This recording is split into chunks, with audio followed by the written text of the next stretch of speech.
tembang mijil menggambarkan bayi yang baru lahir.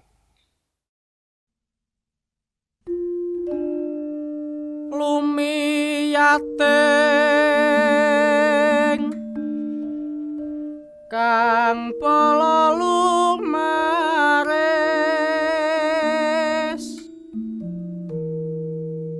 honenge katonton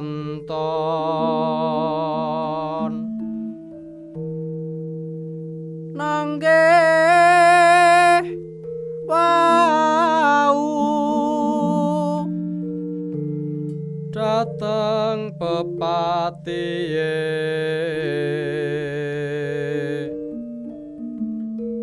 pun suwanda tan katon nindihi temah seribu pati kumambang ingkang loro